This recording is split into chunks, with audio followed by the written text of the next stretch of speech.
paas op, maar het is geen... Fine, and Andrews for...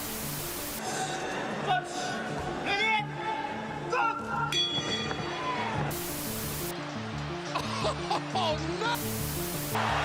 Takes three, peace out, four! Si tu veux abandonner, regarde ça.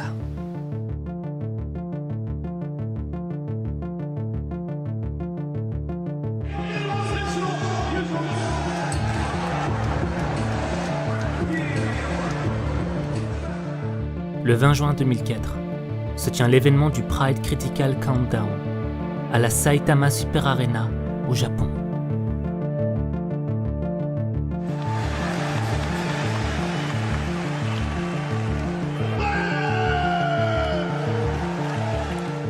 Le champion poids lourd du Pride, Fedor Emelianenko, affronte celui qu'on appelle le monstre, Kevin Randleman.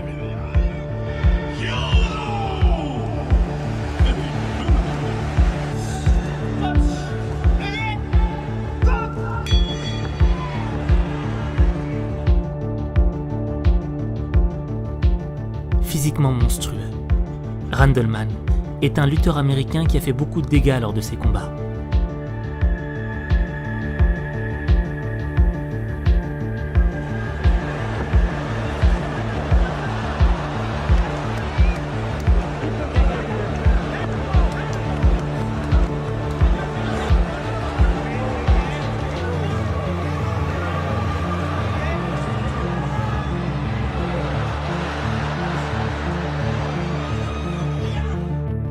Fedor Emelianenko affronte donc un adversaire à la puissance démesurée.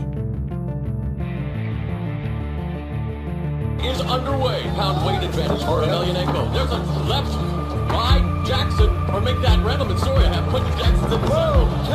And the takedown by Randleman. That's right now. Randleman in the half guard, and there is a turns it around.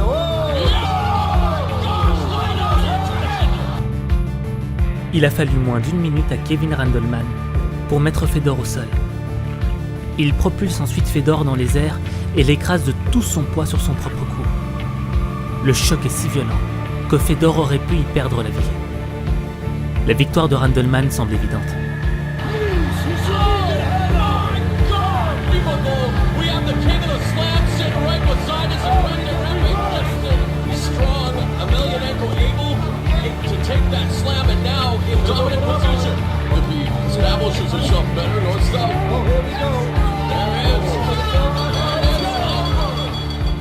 Mais Fedor ne s'avoue pas vaincu et assène une clé de bras qui soumet son adversaire.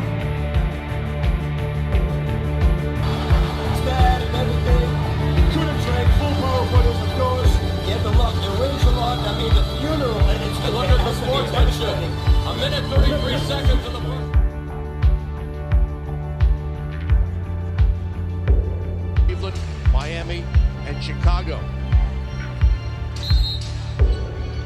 Of course, the Miami game will be in South Florida. Arenas is fouled. 30 mars 2007. Les Raptors de Toronto jouent contre les Washington Wizards, dans un match où les deux équipes se disputaient le classement des séries éliminatoires. Third year in a row that the Wizards are headed to the playoffs. Some exciting basketball. Maurice Russell Peterson a battu le record de matchs joués pour un joueur des Raptors, avec plus de 418 rencontres disputées. C'est une légende de l'équipe des Toronto Raptors.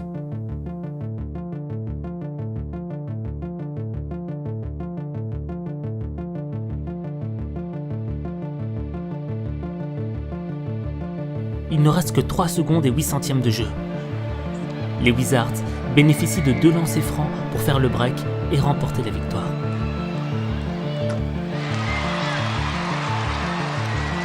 Gilbert is 8 of 12 from the free throw line, 29 points, 3 rebounds, 7 assists. Making sure Michael Ruffin's going to match up with Chris Boggs.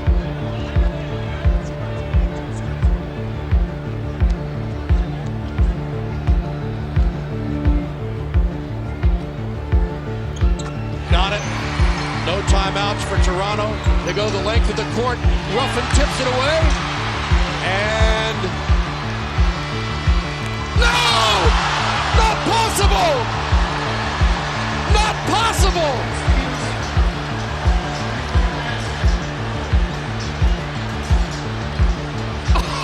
Oh no! Anthony Parker a lancé la balle dans un dernier élan d'espoir, mais elle a été interceptée par Michael Ruffin. Ruffin a alors lancé le ballon en l'air pour mettre fin au jeu. Mais elle a été interceptée dans les dernières secondes par Maurice Peterson, qui a tenté sa chance sur un 3 points.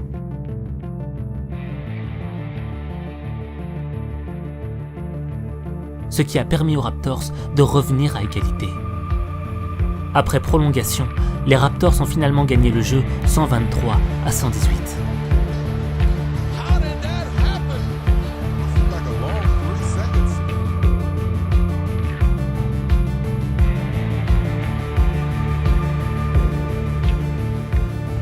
États-Unis, 2011. Championnat national d'athlétisme. Robbie Andrews, coureur de demi-fond de l'Université de Virginie, participe à la course de 800 mètres. He'll sit back, and can he outsprint them down the home stretch? From Oregon, Jock from UC Irvine, and Andrews from Virginia. Jock is known sometimes to run 50-point for the first 800 meters. Mom and Dad brought him here in this country from Ethiopia. They were originally from Sudan, and he is a terrific student and done very well.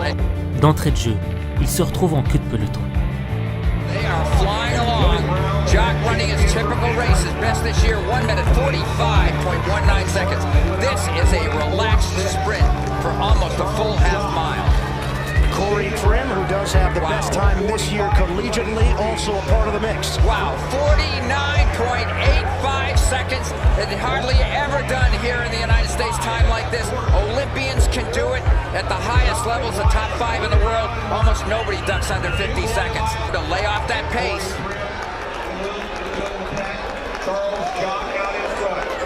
Corey Prim now making his move on the outside from UCLA. Cass locks him in second place right now. So it's Jock, Loxham, Andrews picking up the pace. Look at this move wide. I also should point out Elijah Greer. Greer is a great kicker from Oregon. Here they come, but they've left themselves. Look at Andrews, try and make it up. Robbie Andrews trying to challenge Jock, and he wins it.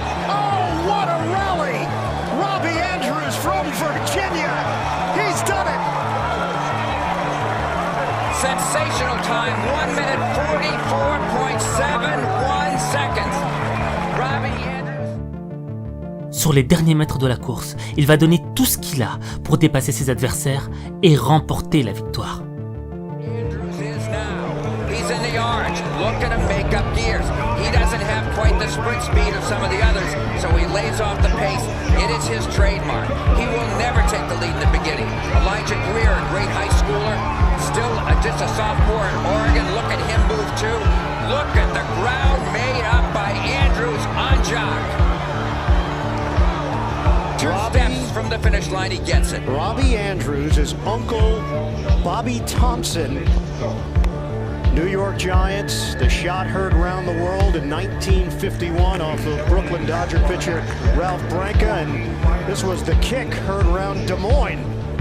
Ian there just...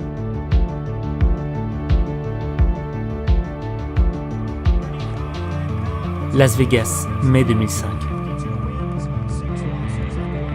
José Luis Castillo affronte Diego Corrales. Ce combat est considéré par la plupart des commentateurs comme le combat du siècle, tant les deux adversaires ont lutté pour la victoire. Last 2 opponents, very different story tonight. Here we go. And maybe one thing that people should remember right from the get-go is, And here's an exchange as they go toe-to-toe as advertised in the center of the ring. This fight thus far, a war of attrition as advertised rages on. it's a very tough. They go to the scorecards. We're in round 5. He's throwing bombs. He's probably saying to himself, what's it going to take to drop this? Luis, tienes que trabajar más por dentro, you have to work inside. You have to work inside. Let's go to boxing some more, Chief. It's boxing now, baby. Le 10e round qui arrive aura marqué l'histoire de la boxe. fight. Oh, what a left hook by Castillo, and Corrales is down.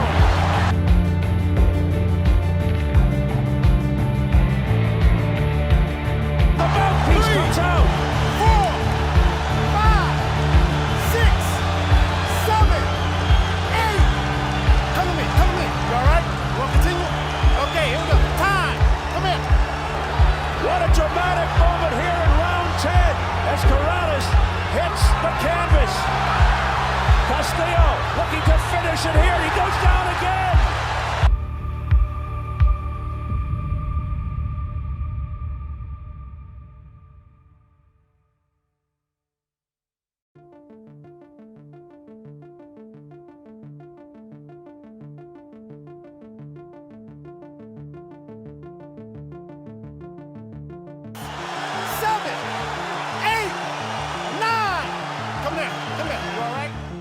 Diego Corrales est tombé 2 fois par KO, mais il s'est quand même relevé.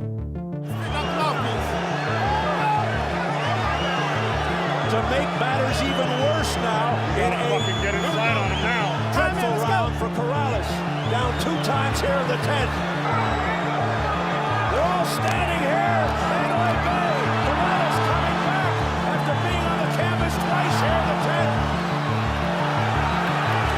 And Castillo steps back. Corrales swinging.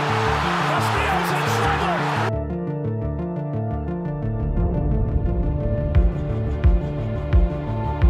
Wing steps in, and the fight is over. Corrales with a remarkable. Malgré ces 2 KO, Diego Corrales s'est tout de même relevé. Il a lutté pour la victoire. Il a lutté pour remporter le titre de champion.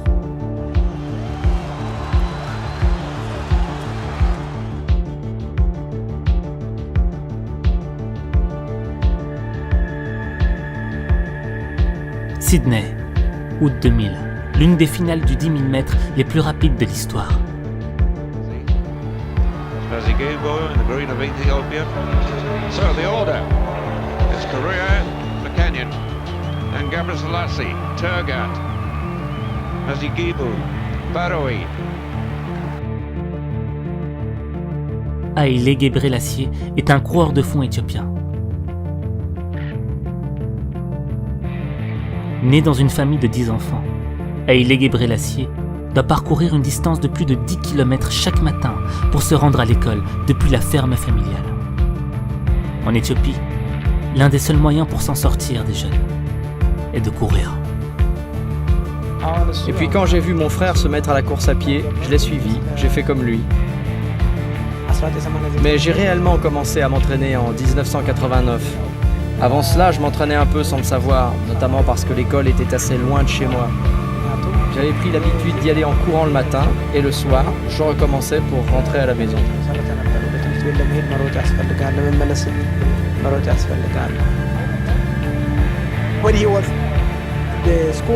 La maison d'Haile était peut-être à 5 ou 6 kilomètres de son école. Quand il se réveillait le matin, il mettait son livre d'exercice sous le bras, comme ça.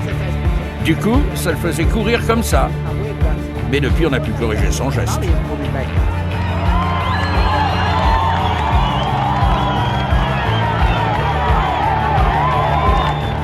Elle demande au départ un effort physique, puis elle se transforme et exige, au-delà de ce stade, un effort mental. À ce moment-là, chaque pas, chaque foulée devient difficile.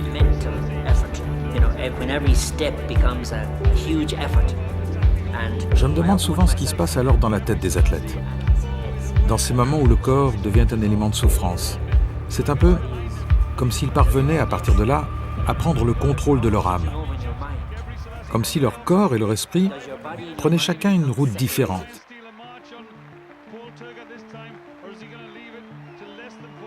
À ce stade-là, vous donnez des ordres à votre corps, mais il ne répond plus. Vous essayez de lever vos jambes, mais elles ne se lèvent pas. Vous essayez d'atteindre la ligne d'arrivée, mais elle semble toujours un peu plus loin. En fait, nous nous construisons des barrières mentales. Et bien entendu, c'est ce qui se passe dans notre tête qui commande notre corps. Chacun de nous fait cela. Nous avons tous nos barrières mentales.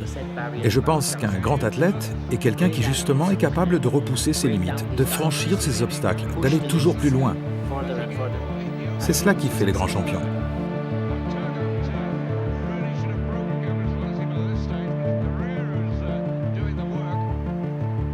À 300 mètres de la ligne d'arrivée, le Kényan Paul Tergat accélère et se positionne en tête de la course. Haile Gebrselassie se lance à sa poursuite. Ce sprint oppose deux des plus grands coureurs de tous les temps.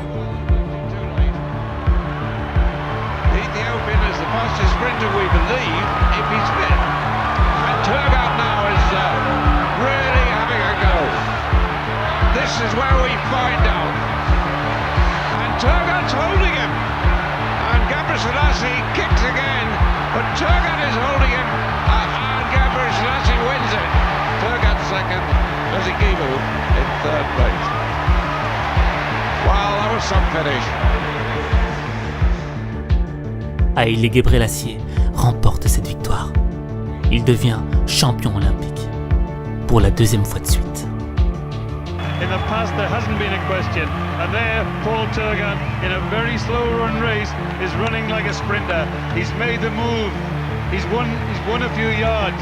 And now, Gebrselassie, for the first time I can remember, coming under pressure. But the reason Gebrselassie won this race is because he doesn't know how to lose at 10,000 meters. A sprinter's finish, there it is. It was a sprinter's race, and Paul Tergat could not find a way to defeat Gebrselassie.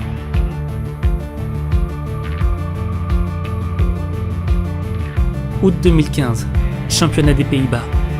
Le PSV Eindhoven affronte ADO Den Haag. Paas op, maar het is geen buitenspel. Ja, dan is het raak. Is Prupper de aangever. En dat doet hij. Het is Meijers. Dan de voorzet bij de tweede paal. Daar is de Jong. En daar is het doelpunt. Dat is een knappe kopbal van Luc de Jong. Op aangeven van Narcy. Meer dan we van hem gewend zijn. Brenet. Nog een overtreding. En toute fin de match, à la 93e minute, ADO Den Haag bénéficie d'un coup franc. Le gardien Martin Hansen remonte le terrain.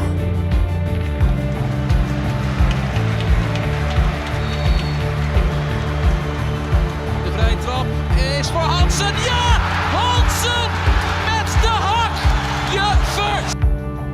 Le gardien Martin Hansen a marqué du talon à la toute dernière minute du match, ce qui a permis à ADO Den Haag de revenir à égalité.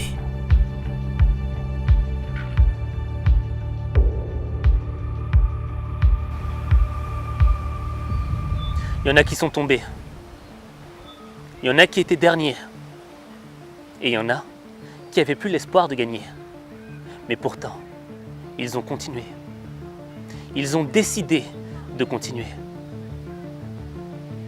Imagine-toi si ils avaient décidé d'abandonner. Qu'est-ce qui se serait passé? Maintenant, imagine-toi si toi, tu décides d'abandonner. Qu'est-ce qui se passera? Je veux dire, on a tous le choix. On a le droit de lâcher. On a le droit de dire que c'est terminé, qu'on ne veut plus avancer. Mais on a aussi le droit de continuer. Quand rien ne va plus. C'est ton droit de continuer, de défier